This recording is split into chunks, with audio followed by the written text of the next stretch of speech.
Hey everyone, it's Andres. Welcome to another episode of the program. Today, what I have for you is an excerpt from one of my study streams that I've been doing, and it was a great discussion that transpired like around 1:30 in the morning because I've been doing very, very late night study streams. For those of you that have not been keeping up with the updates on the socials or my previous episodes or not following me on Rumble, which you should be, what you've been missing out on are what I call study streams, where I'm basically having you help me stay accountable because I got to do 45 hours of continuing education courses in order for me to renew my broker's license. So, one way to stay awake in all this and to be held accountable has been to do this live. And I stream music to, pass the time, but also engage in the live chats. So in one particular stream, shout out to Live Search app for contributing to it.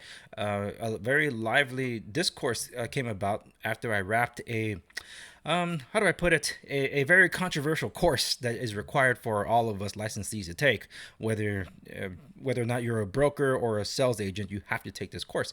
And after talking about that, I ended up doing some fact checking on certain myths about real estate and the housing meltdown from 2007 2008 because Hollywood's done some movies about it. Some are pretty good, but they don't tell the whole story, only part of the story. So I needed to fact check certain things, and I dropped a lot of knowledge there that I in some cases some stories I never even told.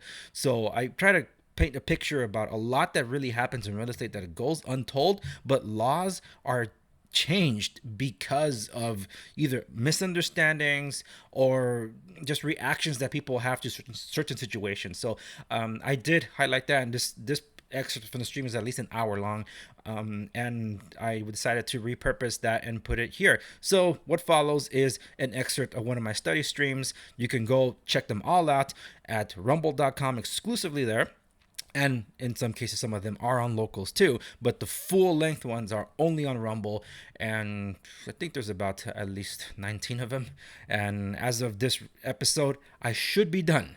So I don't know how many I ultimately did, but I hope you would tune into at least one of them. But anyway, that's it. Go check that out. Links will be available in the description down below, and I'll see you when I'm back in production in April.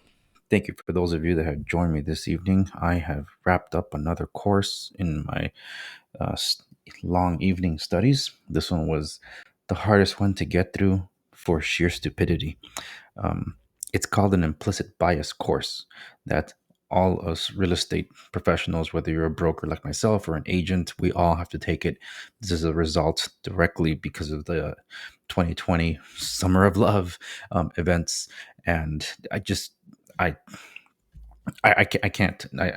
In the attempts to try to be inclusive, they're in being exclusive. It's just the inconsistencies are incredible, and it's just in the course. Like, dude, how is this? Do you not see the contradictions here? Where they're telling you you got to be colorblind. Well, no, they're not even saying that. They're saying if you're colorblind, that means you're denying you're implicitly biased. So you have to acknowledge the differences in people, so you can be empathetic. Like, wait, what? I thought Martin Luther King Jr. said that we should not be judging people by the color of their skin, but the content of their character. But over here, we're being told to be aware of them and also see it and be empathetic towards them. And then there's this whole discussion about the wage gap, where they talk about the racial wage gap, uh, because the numbers were showing that. This is interesting, by the way. The pie chart was what that was being presented was look at how much white people have in terms of homeownership versus how low it is for black homeownerships and Latinx, like Latinx. So I did email, I did message the school and told them you got to update your course because it's very offensive that you're that you're putting um a word that doesn't exist in my language, Espanol, and forcing us to use it. When you find out it's done by white liberals, oh, no surprise. But anyway, you know what's interesting though about that pie chart? They said they did not include Asians. Gee, I wonder why. But the part I think that got me the most, that like I almost stopped the musical stream because I just thought it was so preposterous, was in trying to blame um, a certain lender that no longer exists. because they went under during the mortgage meltdown in 2007, 2008. That that Hispanics and blacks, but mostly Hispanics, were being geared towards the subprime mortgages, uh, and those were the ones that were being um, foreclosed on, and that's how the Hispanics and others minority groups were being left foreclosed on because they lost their jobs and things like that. Here's the part that they don't tell you about. And if you're familiar with the film The Big Short is one of the most important financial movies ever made, and entertaining for that matter, because how do you explain something so boring and complex but make it that fascinating to watch, and one of the best movies ever made, American movies? So that's The Big Short. For those of you on Rumble, go check it out. I did an entire reaction to it. So you can go to my channel, and I think there's a playlist there for local broker reacts, and one of them is The Big Short. So I did the whole thing, the entire film. Then I give you the rest of the story at the very end, because the film only tells one part of it. Yes, the banks were greedy, but they were under government pressure to give out subprime mortgages, because that's how the banks got the kickbacks. We're just not supposed to get kickbacks, but the government told them, because Bill Clinton, then President Bill Clinton, said that homeownership is a right.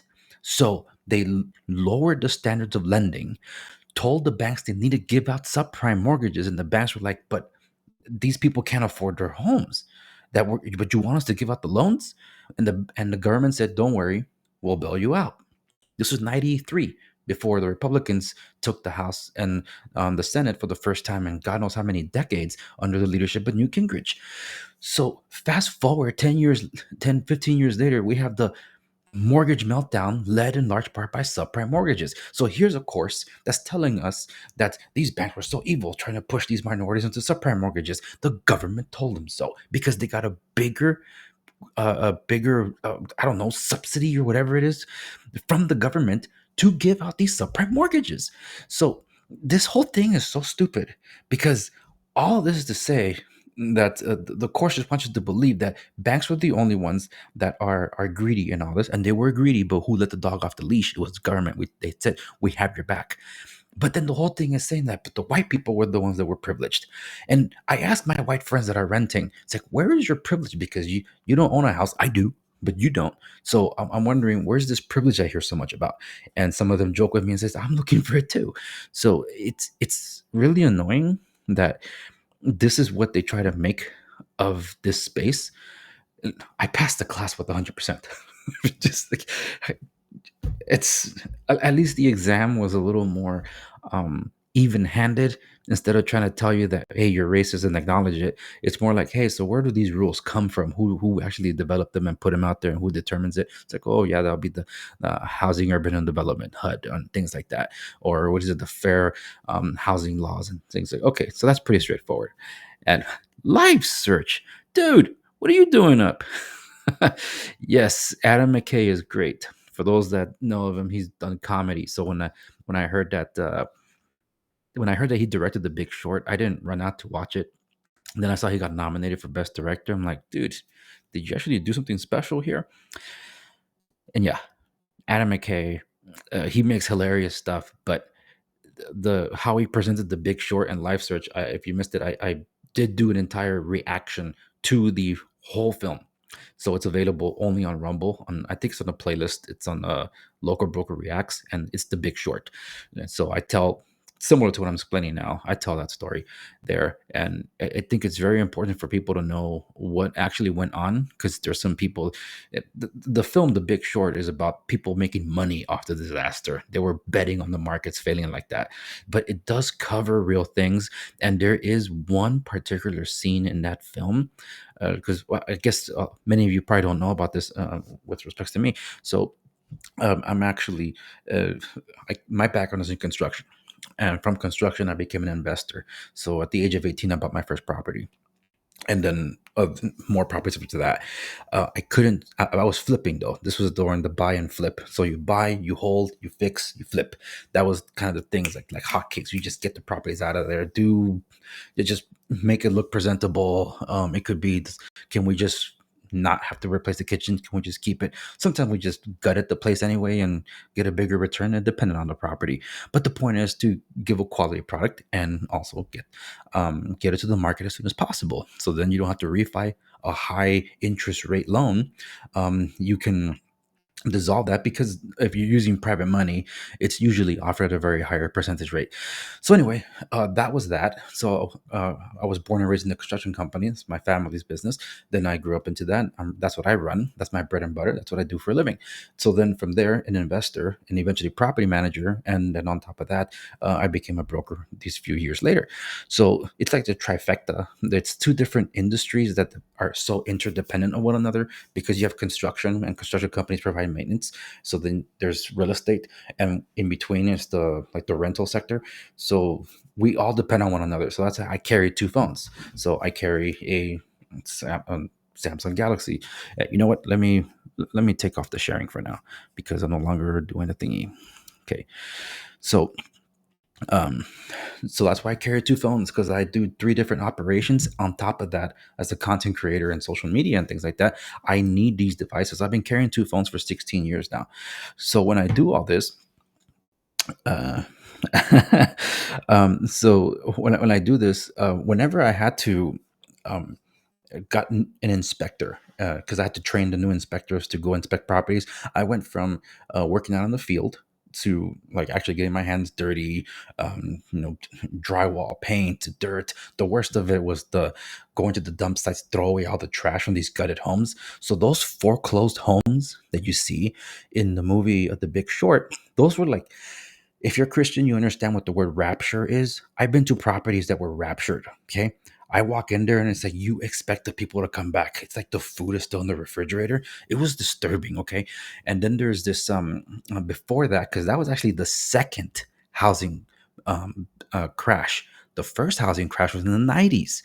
And before that, in the 80s, we had the savings and loans crash in the 80s. Okay. So this was under Reagan. So we've had this and all these new rules put into place to try to fix things. So after the savings and the home and savings whatever crash of the 80s, new rules were put in there to to fix things, to make sure it doesn't happen again. But then Bill Clinton comes along and says housing is a human right, so we need to give out loans to people. Like, but the government can't do that, so they strong arm the banks to do it. So that's in one way. We do have a centralized system when it comes to lending. I was against the bailouts, all of them, and some investor friends of mine and family were like, no, we needed this. It's like, no, do you not understand? And now they control these banks. Like they're basically all federalized. It's awful that banks are forced, because I had friends that worked in mortgages before I got involved in real estate, that they were told you get higher percentage if you're pushing these products. Well, who's not going to want to get a subprime mortgage? A subprime mortgage, I mean, like it wasn't just like, okay, you qualify for it because you don't have to present income, you don't have to prove that you're earning all that money, you don't have to prove that you're working. Some people got loans for their dogs. Okay, that is insane. Even The Big Short kind of mentions that. No, but loans were given to homeless people, and it's the government that said, "Don't worry, we got your back." It's just that it was so massive. That's why it collapsed under its own weight, but it happened first in the 90s. So that first housing bubble crashed. We had what is called the REOs. It stands for real estate owned. And that's my training. I went to go see all these properties. And the way I would train my agents would be, you go, and if you get baptized by cockroaches, you are now an inspector. Because believe me, I have been, that sandstorm from the mummy where it's coming at you? Now imagine instead of sand, it's fleas. Okay. It's happened more than once. It's awful. I've been to the ugliest of homes. Okay. One of my inspectors went to a place where the homeowner had collapsed on the floor. And he was found way, way later, and the house smelled. Like this whole Gene Hackman situation.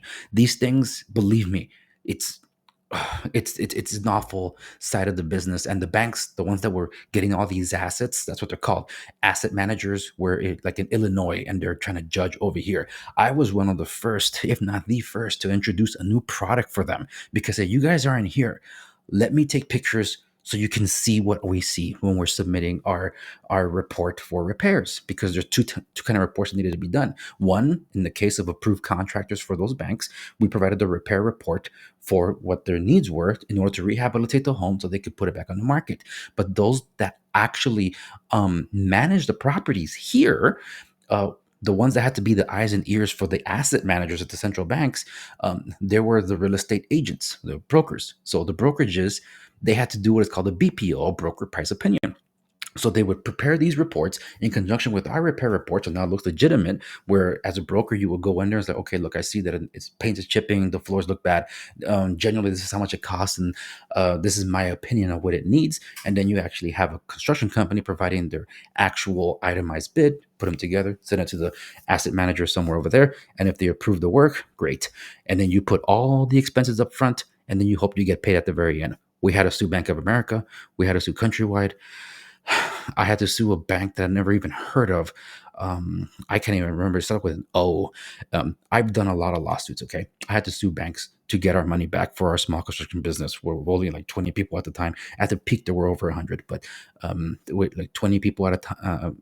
And then we had to bring these banks over litigation. Oftentimes, they wouldn't show up because they're not even here. So we will win by default. We'll get a judgment, and then the banks eventually have to call us and say, "Hey, where do we wire you the money?"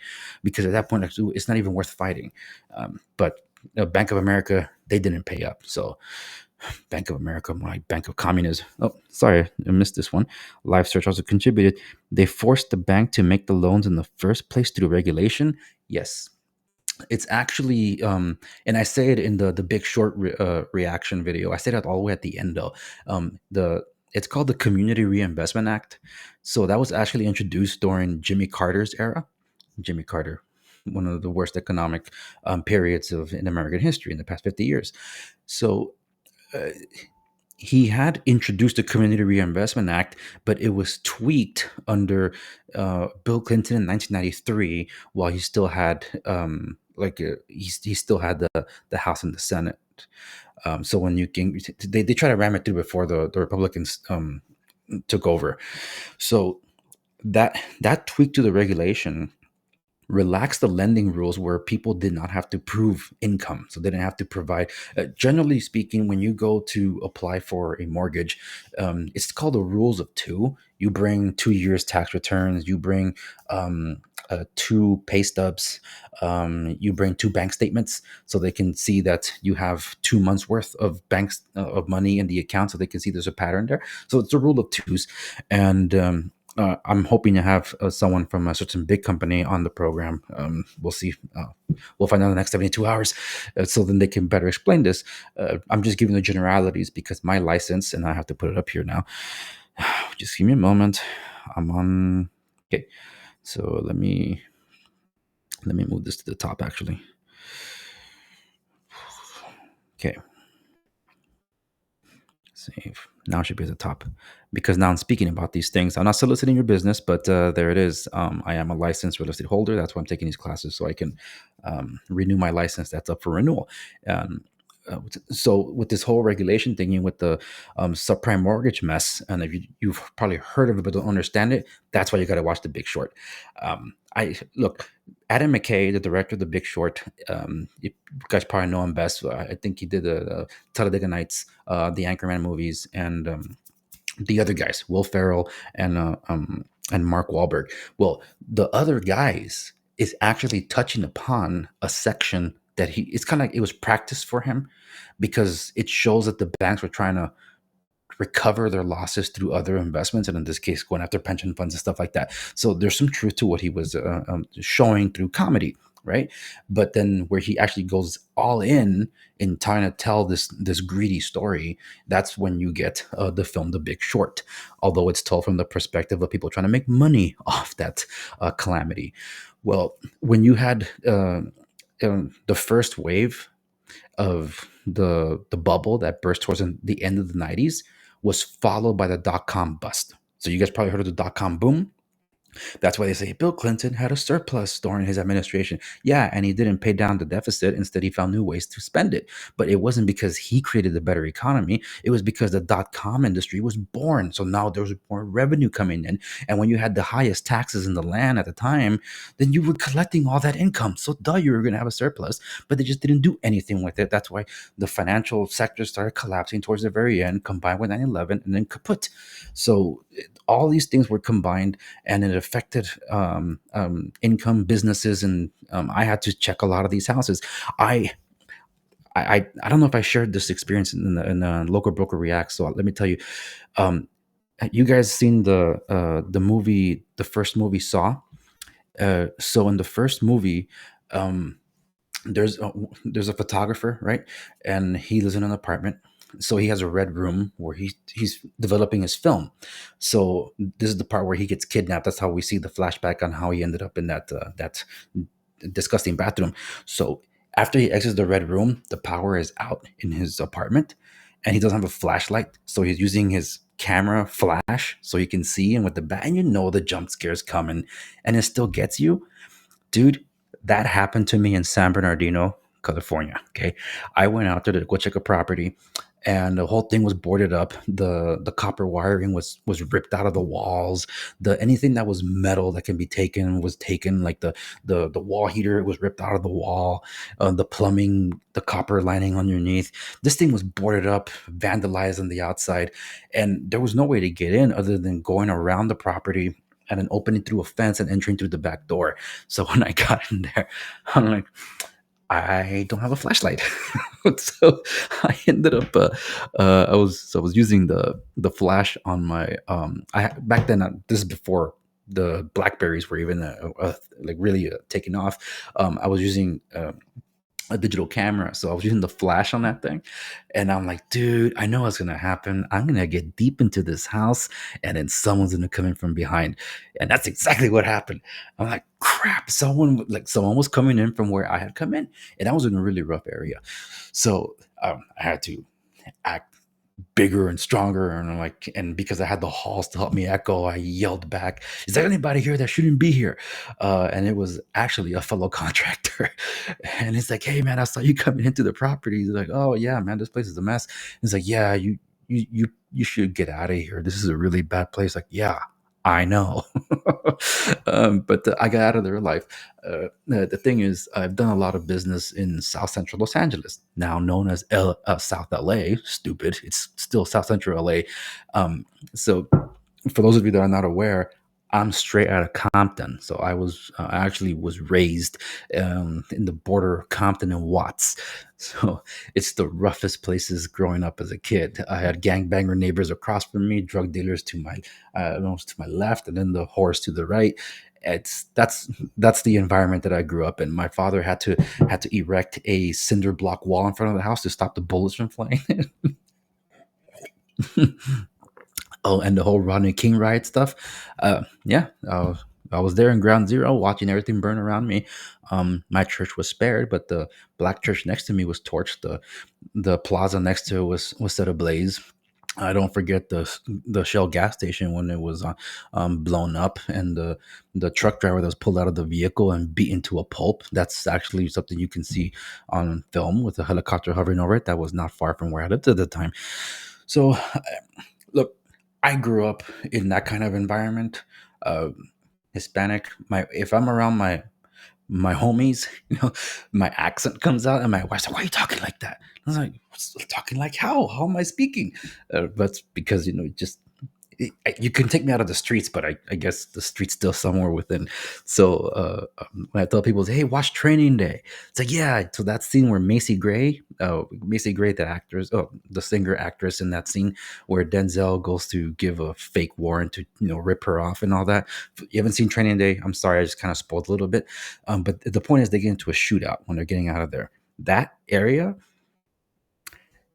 I can tell you that yeah, that was a very bad place to go check. Hill Street and all that. That's legit. So that's why I tell people, you want to know what it's like. My streets are like. Watch Training Day. It's pretty spot on. That's why sometimes I watch it. I'm like, yeah, how'd you get the camera crews there? Because it looks like you were really in the real place. But that whole Macy Gray shootout thing, that's watered down. Yeah. Um, I've had many cases where employees were working and then the gunfire started, and these guys had to get down on the ground, just wait it out, and then continue working. But yeah. Oh, sorry, Live Search, you contributed. Potentially no income taxes for people making less than 150,000 K. Well, see, here's the thing, and this is what the class that I just finished taking was trying to explain. That supposedly, um, Countrywide was found guilty of steering minorities into getting these subprime mortgages, but they wouldn't steer the Caucasian people or the white people to get those same mortgages. That's what the conclusion is. We can't really look back anymore because Countrywide no longer exists. But they said that that's what they were doing, that the bank was intentionally doing that. I can tell you from experience that my people did not want to pay the 20% down for a conventional loan, which is what's required. They would rather pay 3% or 3.5% on what is called an FHA loan, a Federal Housing Authority loan. So a 3.5% is a lot better than 20%, especially when you got to get a bunch of people to qualify and get that thing. Because oftentimes, if you couldn't qualify on your own, if you had that bad credit, some banks tell you, you know what, just get another family member to and submit together. So yeah, but we don't have all the finances to show it. So sometimes they would look the other way to just let one person because they were obligated to do so. But sometimes there would be a co-signer to pre-qualify, and the less they can pay up front, the better, because there's a lot of expenses that come with homeownership, like homeowners insurance. My home, um, I received my letter just over a month ago that my policy will not be renewed. So now I have to shop around for a new insurance. And the quote that I just got yesterday is more than double of what I was paying, as I expected. And now with the fires that happen and all this is going to make matters even worse. And it is. And when the portfolio of properties that I manage, I'm waiting for that wave of non-renewals to come in and just to show, or at least the giant rate hikes that are about to happen. Well, people that this back to this Countrywide thing. Supposedly, the people that were being steered towards getting these subprime loans were also affluent and or yeah, were affluent enough, like the white people that were getting the loans. So they could have afforded to get the same loans, but they were not offered the same things, and now they were being charged higher upfront fees. Because yes, there were higher upfront fees to get a subprime mortgage. There is something called the purchase mortgage insurance, PMI. When you have a high risk loan, you get a PMI on top of that. That was the requirement of a loan from FHA, the Federal Housing Authority, aka the government. There's two sections to the mortgage business. A lot of you might be familiar with getting a loan from the big box banks like Wells Fargo, Bank of America, name another one, Chase. You right. So those are the big ones. Those they don't have the flexibility in terms as others do, especially because they're technically dealing with your money, because if you're depositing there, then they're lending out your money so they can make the money grow. But it's all FDIC insured. Anyway, now when you're dealing with mortgage lenders, now they're not just pulling from, say, deposits, let's say a community investment bank. Now they're also pulling from hedge fund managers like that are probably investing in these things, or they're pulling from venture capitalists. So they have more options to be able to offer things. They can be stricter, but they can also play with the terms. Like, okay, so you want an interest only loan. Interest only meaning you're only paying the interest, you're not paying towards principal, because what you're intending on doing is acquiring the property now, you're buying, you're fixing, say for 90 days, because that's the limit that you're given, especially for FHA. A lot of investors took advantage of FHA. Very little upfront. They had to they had to wait 90 days per federal law to then be able to sell the property on the 91st day. So they had 3 months to fix this property, and on the 91st day to be able to sell it so they're not in violation of Federal Housing Authority rules. But I thought those things were supposed to be for low income people. And it wasn't being taken advantage by them. It was being taken advantage by people that actually had the money, cash on hand. But the whole thing about leveraging in the financial business is to use someone else's money, not your own. So anyway, um, oh, you're still contributing here. Yeah. We are lucky it is not as expensive as Germany for a home or apartment. And I'm glad you say that, Life Search. I have some commentary about that. I guess I can contribute there too. Well, the thing about why I kind of push back against that study that I would like to see is because, speaking for my community, I can tell you that they did not want to put all that money up front. They rather keep some more money in the bank, not to give it all to the seller, as it were. So subprime made sense, but then you get that purchase mortgage insurance that the government required because it's a high risk loan. That's why people would refinance within 2 years. And normally they get a lower interest rate and they chop off the purchase mortgage insurance, because by then you don't need it anymore. That's why people were looking to refinance so they can get rid of the PMI, and now their mortgage prices go down. Well, their monthly fees go down because they don't have to pay that dumb thing. Because here's the thing: a purchase mortgage insurance was added up front to the mortgage, like for the first couple of years. You're not even paying principal yet. You're paying interest and the insurance, which was oftentimes $10,000 to $12,000, depending on how big the loan was. That's what people never told you. They won't explain. They don't say in The Big Short. Who's going to explain all that financial stuff, you know? So that's why, and PMI is still offered for those like an FHA. They're required to have it. So you can finance out of it, but you can't otherwise get rid of it until you're done paying off. But the whole thing about building equity, that's the whole thing we want to get to. Build the home ownership. You want to build equity, you want to be paying the principal. When you have interest that you're paying interest, that's a tax deduction. When you're paying equity, you're investing into your home. But then you have also investors discouraging people from buying a home because you're buying a home. That's not an investment. What you need is a duplex, because then you can live on one and rent the other. Or you know what? You stay renting and just rent the two units out, and then you build your real estate portfolio from there. All of it seems like solid advice. I would not dock anyone for investing in themselves by buying a home, because their home is the beginning of their rights. Property rights are our rights. That's where all our freedoms begin. That's why California is in a continual onslaught with communism. Karl Marx said it himself. He said that the communism can be summed up in one phrase: the abolition of private property. And that's what they're trying to do. You guys, if some of you are the learned type, especially here on Rumble, you're probably familiar with Agenda 21. Agenda 21 is now known as Agenda 31 or Agenda 2030. Okay, all this stuff goes all the way back from Rio de Janeiro, 1991. George H.W. Bush was part of that Green Deal that they all made in Rio de Janeiro, Brazil, during this thing, and they planned by 20. Um, Agenda 2021. So by then, that there would be all these buildings that were made where the bottom would be commercial and the top would be apartments and stuff like that, because they wanted to save the environment. Why? How? By creating 15-minute cities. So if you see LA, that's all it is. That's why this whole fire business, I've been reporting on it on my regular show, talking about, like, well, expect what's going to happen. There's going to be a lot of different private equity firms buying up these properties, and they're going to be building up.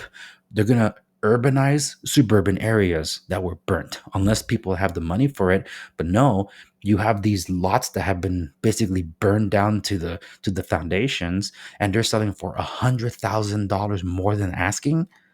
Who's buying these things? And then when you have the Smart LA initiative from 2028, because they were supposed to be getting ready for the Olympics, they want to build a smart city, but you couldn't build a smart city when you have historical areas that need to be preserved, and you have all these buildings that could not be retrofitted, because if you disturb any of the material in there, now you get lead, asbestos, mold even. So that's why they say, look, it's raining right now, because right now it is raining here. It's raining, and all that toxic stuff is being washed over to the ocean. Just a few days ago, an advisory for all LA County: do not go to the beach, because of the water runoff, sending all that contaminated stuff over to the ocean. Well, anyway, so now they're going to build after the cleanup. So what happens now? What happens now, like I said, it's the urbanization of suburban areas. Now LA is like, whoa, now we can do this thing. That's why Karen Bass ended up getting this firm from Illinois that Laura Loomer reported on, saying, hey, look, these guys are like BLM supporting hardcore leftists, and they're coming over here to be consultants for the new general plan for how they're going to build stuff out and issue permits. Duh, of course they're going to do that. I said it from the very beginning that now they have, like Rahm Emanuel quoting Saul Alinsky said, never let a good crisis go to waste. And that's exactly what we're seeing happening here in California. And I absolutely hate it. But it's exactly what was going to happen. The only way it could happen, that's why there would be theories about, like, see, the fires were intentional. It was direct energy weapons and stuff like that. Look, I have been at war with MAGA influencers since the beginning of this year, and it's not improving. And I'm going to have a lot to say about that some other time. But right now, just staying focused on real estate. There's just so much that people don't know or understand because of how complex everything is. Just know, in the simplest of terms, the government gave permission for the banks to be greedy, and they paid them to do so. And then they used your money to bail them out, not once under George W. Bush, but twice, once again under Obama. And guess what? They put the Dodd-Frank bill. The Dodd-Frank bill that supposedly was supposed to regulate these banks thereafter, it made things worse. It made lending rules so strict that now no minority could get anything. That's why they had to revisit theirs. And Obama era is like, okay, look, we have a problem because now we definitely have an equity problem because none of the minorities are able to get it. That's why later under Obama and then also under Biden, because Biden said he wanted to do a federal rent control thing. Like, what the hell, man? Dude, that's even more insane. Because he even said it. He wanted to eliminate suburban America. He wanted to urbanize it. It's like, that's what I've been telling you people. Where California goes, so goes the rest of the country. We have statewide rent cap here. It's not rent control per se, but it's almost there. Anyway, um, so housing is always under attack, and they're like, how do we get brown people? How do we get black people to own property? Well, the only way to do it is to give them the money.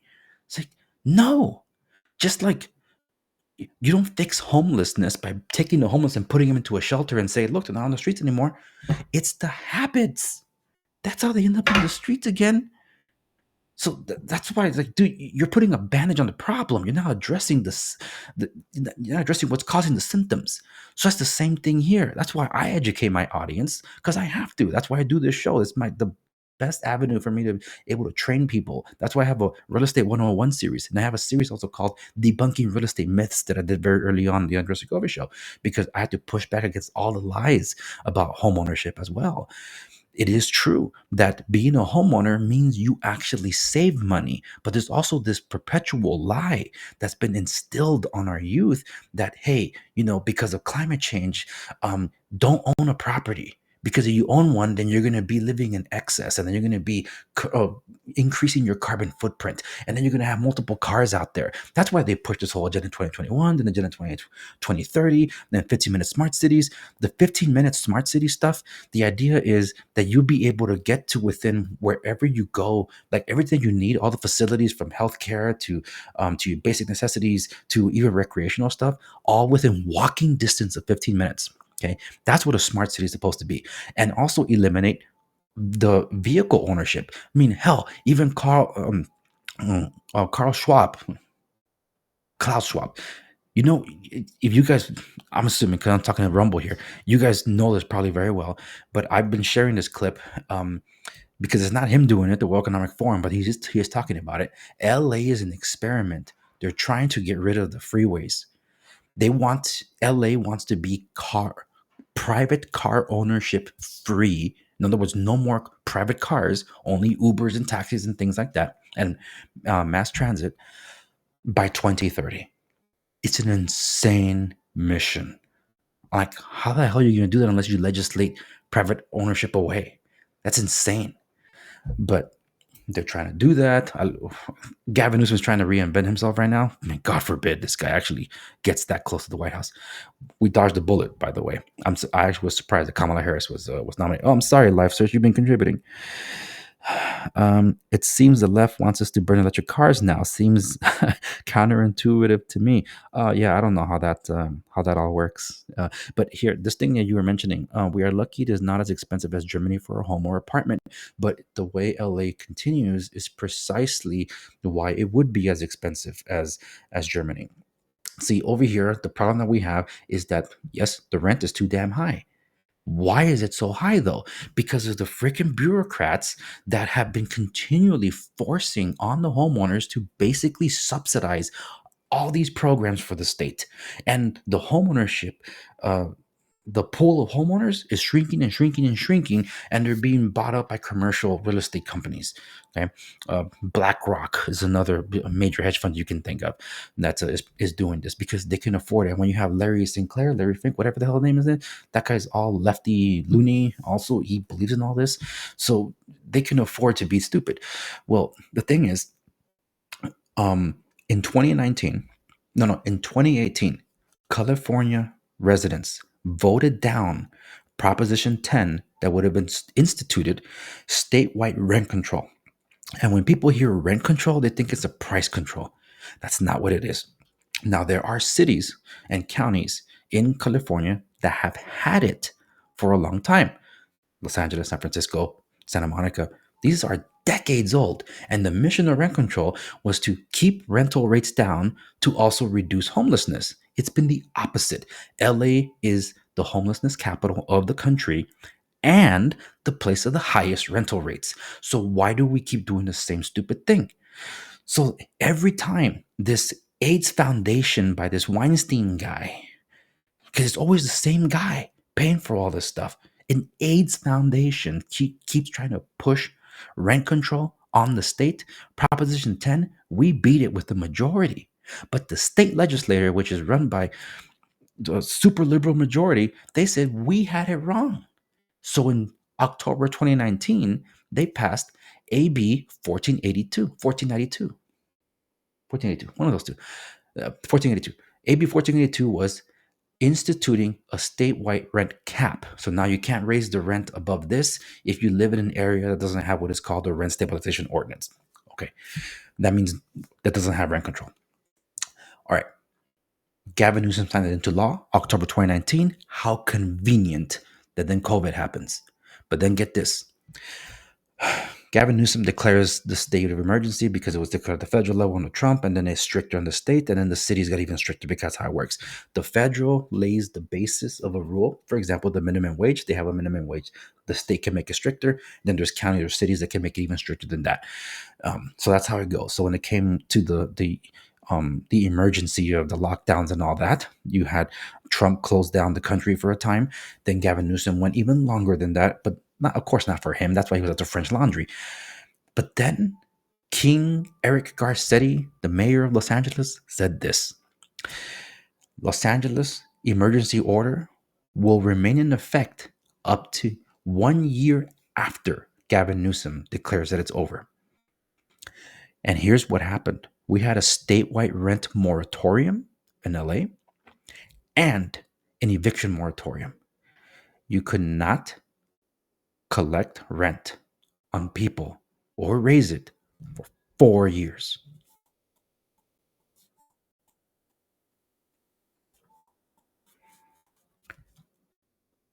I can't even.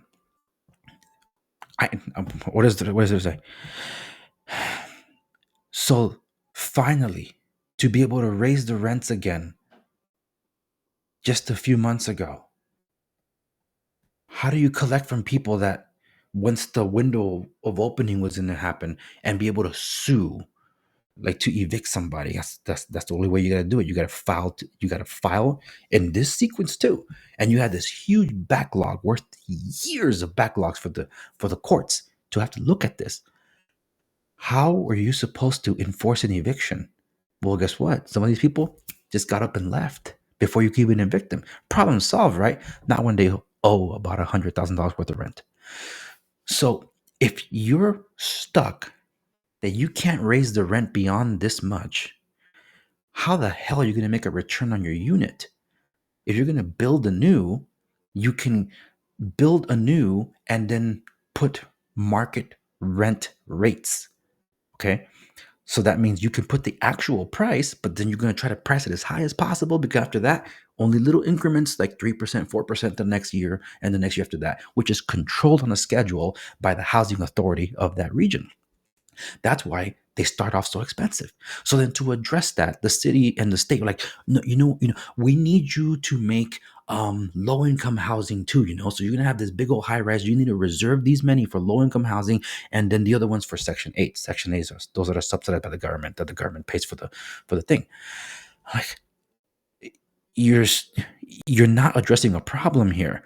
So then what happens? Homelessness going up, and LA is like, we're gonna pass Proposition HHH. We're gonna invest $1 billion to have 10,000 units in 10 years. What the hell's up with 10 with these idiots? It's like in 10 years we're gonna have 10,000 units, so we can have all these people in 6 years. They open one with 300 units in them, and Gavin Newsom's ideas just throw more money at it. LA's ideas just throw more money at it, and it doesn't fix the freaking problem. Meanwhile, everything's getting more expensive. And this fool's trying to reinvent himself, and shame on every conservative that's been showing up to make Gavin Newsom look good, starting with Charlie Kirk. And Michael Savage, I like you. What the hell were you doing going on his podcast? Razor Fist made a good point. How did Gavin Newsom become governor? He debated Michael Savage. Anyway, California is insanely stupid. Insanely stupid. We keep doing the same thing over and over again. And you would think that these fires, these recent fires, will wake people up. You hope so. But some people just can't see the reason. And just like Life Search, you were saying, um, what was it here? Uh, this one. It seems the left wants to burn electric cars now. Seems counterintuitive to me. Uh, well, here's the thing, Life Search. I don't know if you know this, and for those of you that don't follow me on the socials, if you follow me on X, thank you. Follow me on X. I'm not as engaged on X. That's more of a networking thing for me. Um, and some accounts that are not available anywhere else. But the place where I'm able to give you more behind the scenes and maybe give you my thoughts, that's Instagram and Parlor. Parlor, I've always had a soft spot for Parlor. I've been there since Parlor 1.0. So like, it was the first place I landed after I left Twitter at the time, which was like almost 5 years ago now. Crazy. But anyway, so there, I was highlighting on Instagram. I highlighted an event that happened not too far from where I live, 22 years ago. There's a domestic terror organization called the Earth Liberation Front, a bunch of left wing activist wackos. They went and committed arson against all these Hummer dealerships and Chevy dealerships in Southern California, particularly a place called West Covina, if I'm not mistaken. It's been 22 years. I don't forget it because they wanted to show everybody. They wouldn't go. They didn't just tag these vehicles. They were blowing them up. Okay, they set dealerships on fire, and everybody was like, how did this help? You guys just created more carbon. The whole thing was a spectacular backfire. We're seeing it again right now with this whole Tesla thing that's going on. And I actually put up on Parlor and I shared that screen grab over to Instagram where 5 years ago, and I'm sure some of you can relate to this. 5 years ago, I had family and friends that shut me out of their life just because I I thought for myself. I Sorry I did not get the COVID shot. Sorry, but not sorry. Some of them apologized to me these years later, but other ones they never did, and they try to pretend that life is as normal. It's like no. So how you vilified me, I can't let you get away with it. It's like you want life to go on, but you got to acknowledge that you were wrong, and apologize because you really wronged me. So most of them I haven't heard from. They really closed themselves out of. They closed me out of their lives. Fine, their loss. But this isn't a moral equivalency. I expected some of them to, be uh, angry that Trump won for the third time. um, the thing is, and I said this since the election because I had people reaching out to me in private, family, friends mostly, because they were concerned. They're asking me, Andy, we have a problem. Um, there's a lot of family that's like being prejudiced against us. If we feel like we're being persecuted, they're saying mean things. They're shutting out. They're not inviting us anymore to their future festivities. These are families, by the way, that are not inviting other families to their festivities and things like that. And I told them, look, what we're seeing at play here, it's demonic, really. Um, if you ever see like any exorcism type thing, the demon is screeching to get out of there when they're being pulled out. And right now, that's what it feels like. People are quick to forget that when Trump won the first time in 2016, immediately that same evening, commentators were talking about impeaching him before he even got to office. But in that January of inauguration for the first time, not to mention the insurrection that happened, no one talks about that. Uh, Witches Witches were gathering at major cities in Western countries to cast spells against Trump. That's what told you that this whole thing was spiritual. Fast forward to now, it's blatant. They can't hide it, and they're really losing their minds. I saw Brent Pella last night, and thank you, Brent, for the hilarity.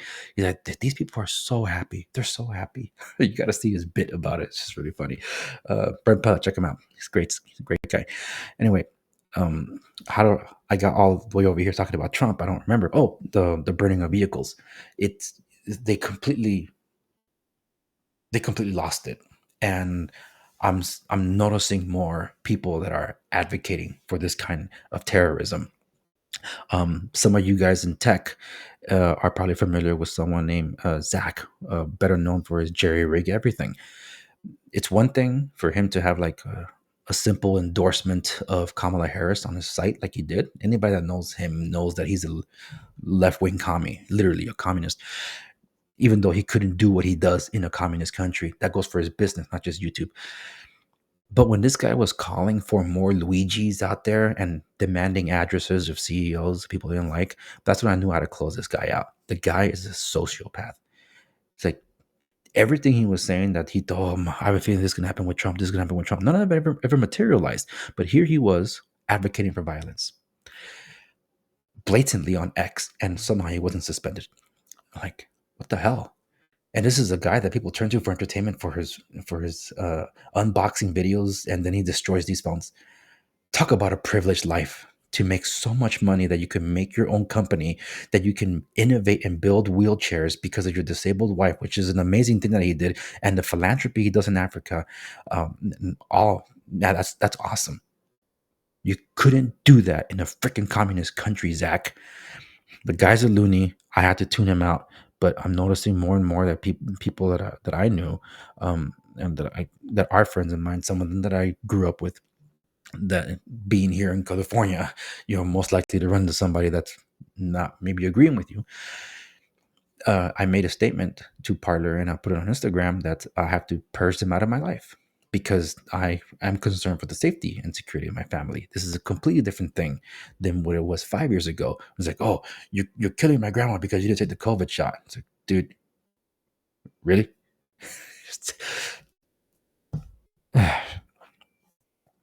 This is completely different. This is I risked my life. It's like you took it. You took the shot. So why are you worried? It's supposed to be the cure all be end all. I'm the one that's supposed to die. Yeah, we really lost it. What's happening now is just awful. Let me catch up with your things live search, and thank you to all of you that are joining this late. I finished what I was doing an hour ago. Now I'm just ranting and rambling. Nothing to do with the fact that I drank coffee. I was gonna go to sleep, but I had to talk about this whole real estate thing because of this whole implicit bias class. I knew that was going to happen too. I was going to get worked up. I wanted to do this during the day, but I had no time to do it. Okay, what'd you say here? So many tax dollars on education and nobody learned. Hey, that's exactly what the class was saying. Oh, in the United States, in our education system, we don't teach kids about financial stuff. Yeah, you're right, because the teachers were too busy telling kids to be a different gender, telling them to go behind their parents' back and do all these other things, or the female teachers were too busy, you know, getting intimate with some of these students. Like, seriously, what the hell is wrong with our schools? That's why my primary thing for my kids was that I was going to be taking him to private Christian school, but doesn't mean not being careful there. Don't let your guard down because it's a human condition, not a facility condition. Okay. And you're right. No, I remember growing up in school, public school system. I spent half of my uh, my what do they call it? Oh my goodness, grade school. So my grade school, I pretty much spent half of it in public school system. George Washington Carver in Compton, then eventually moving out to Orange County. But uh, I was taught how to write checks. I was taught counting coins and then put them into little baggies and stuff like that. Like what when you roll up a coins, like these are all pennies and these are all nickels and stuff like that. I took those classes. I remember that as a kid, and these private Christian schools, especially if they're using the Abeka program, something I'm familiar with, they teach that. And I have the stuff to the kids. We still believe in currency, physical currency. I have a bunch of coins, and that's the way I can teach them. Um, so that's something that we definitely do need, and that's why I do my best to teach my client about, like, okay, look, these are the steps about buying a property. The first thing you got to do is get pre-qualified. Don't be afraid to talk to a lender. They're not giving you a loan. You don't get a loan until you get a home, and that doesn't happen until way later. So even if you are in escrow, like you open an escrow and you put a deposit to try to open it up and trying to get the home, if you do not close on it, you get your money back.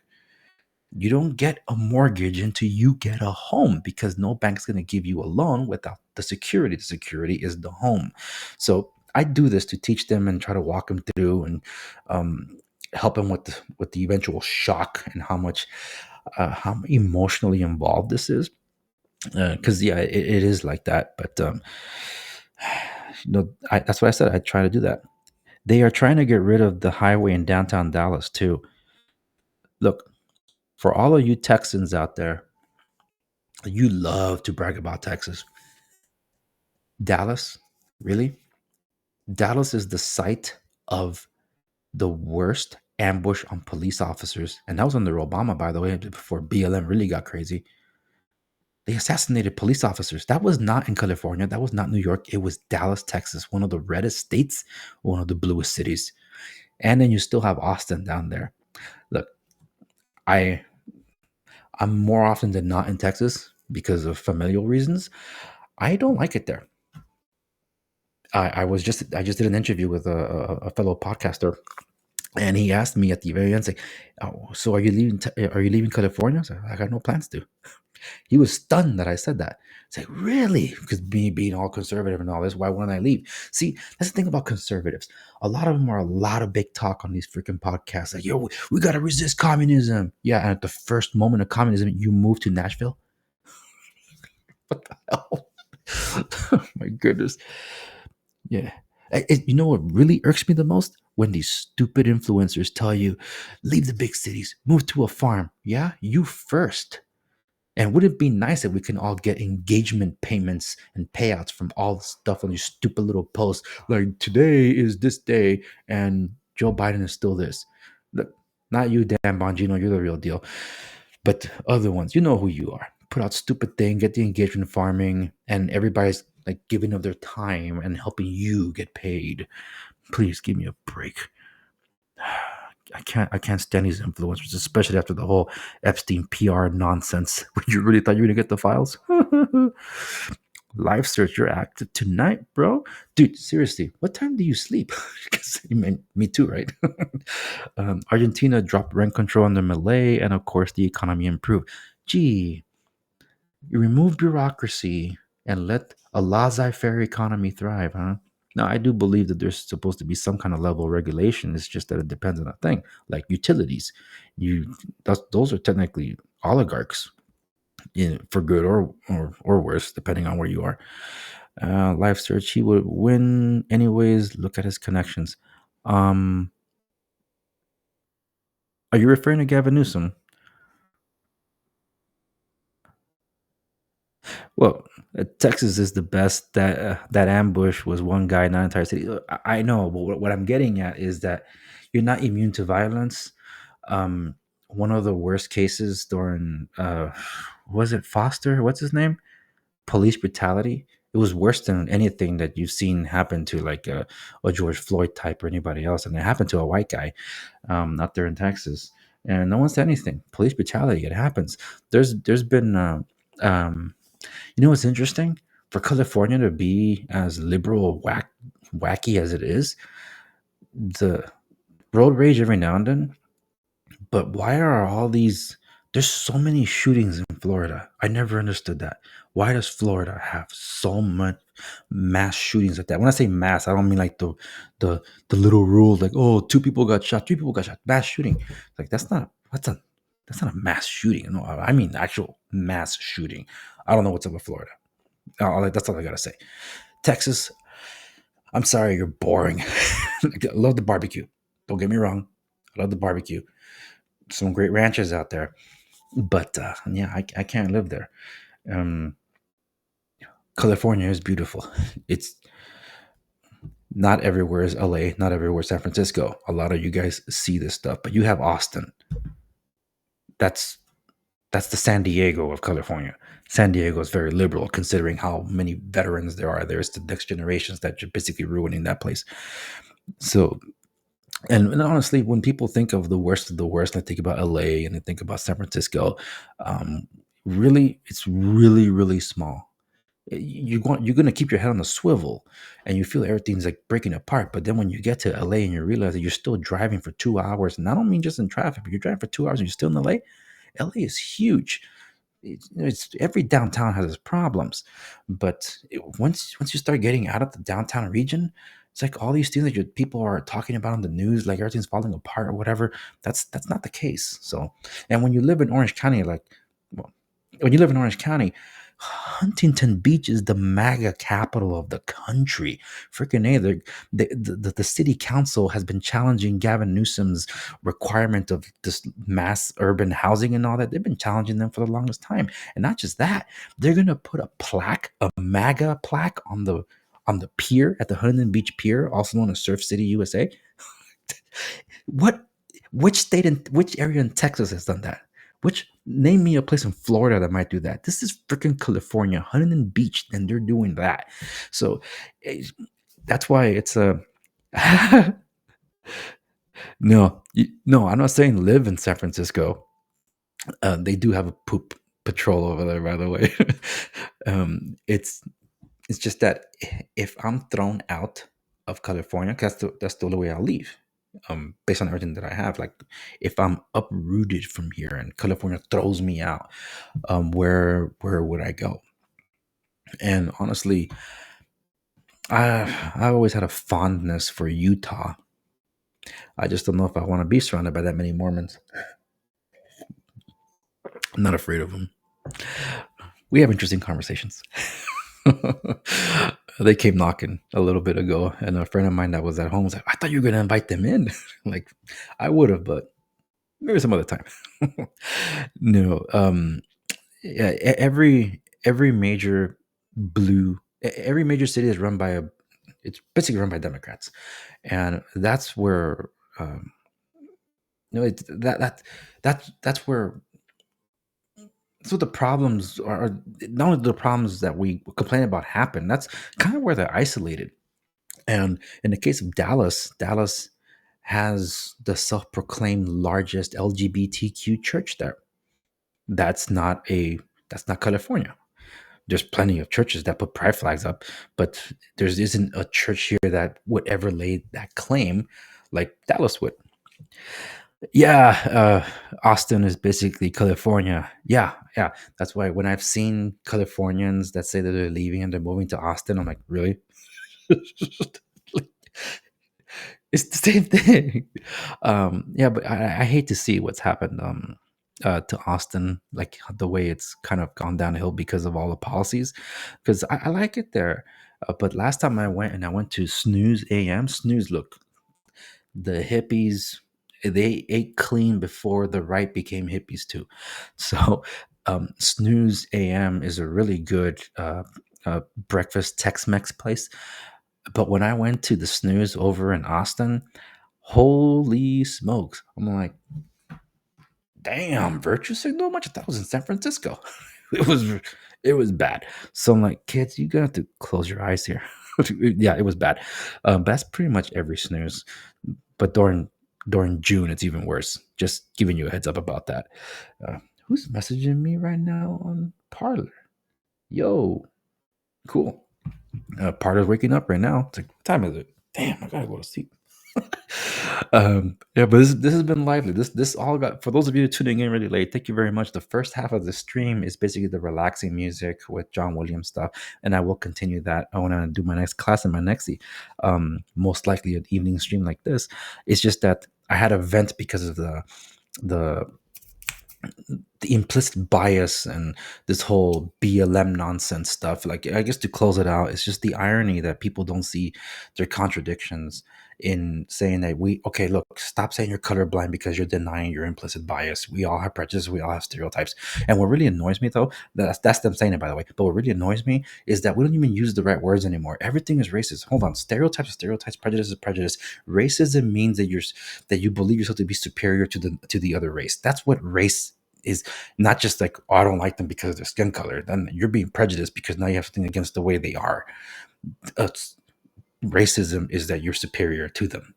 So, and people have stereotypes. They do. Yeah, they do. So, when they say like, oh, if you're denying all that, then you're denying your implicit bias, your inherent biases. You're not checking your privilege, and you're not acknowledging. So you have to acknowledge all that so you can be empathetic. Like, okay, but you're also telling me in the class that I should, um, yeah, live. It's that late for you, huh? Um, yeah, you're in Texas. That's right. You're in Central Time. 3:37. Yeah, finish up, dude. Finish up. I'm about to wrap it up here too. Oh, snap. Um, Let me take this off. Okay. All right, cool. Yeah, I'm wrapping in here too. It's 1:30 something, and I gotta get up early. It's been like that all week, honestly, all month. But anyway, so you have to be empathetic. So you gotta acknowledge them, but then they're saying you gotta have an inclusive office, so have a little bit of everyone.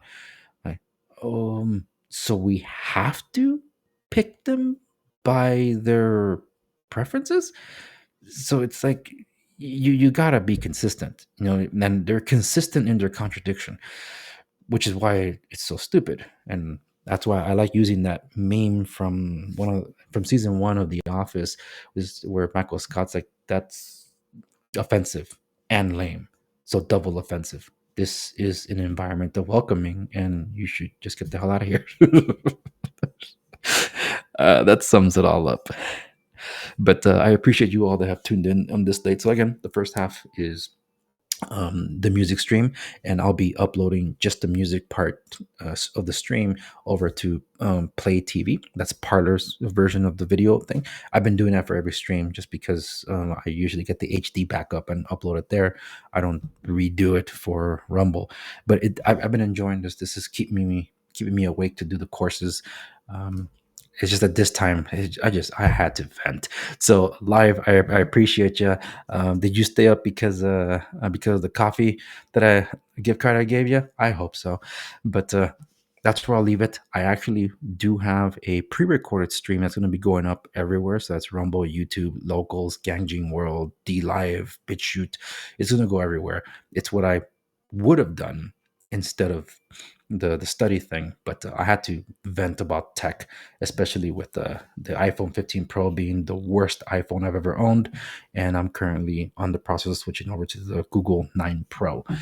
So, because I'm not getting a 16 Pro. If you know, you know. Anyway, that's it for me. Good night, everybody. Live search. I'll see you around X and on Rumble. Everybody else, good night. See ya.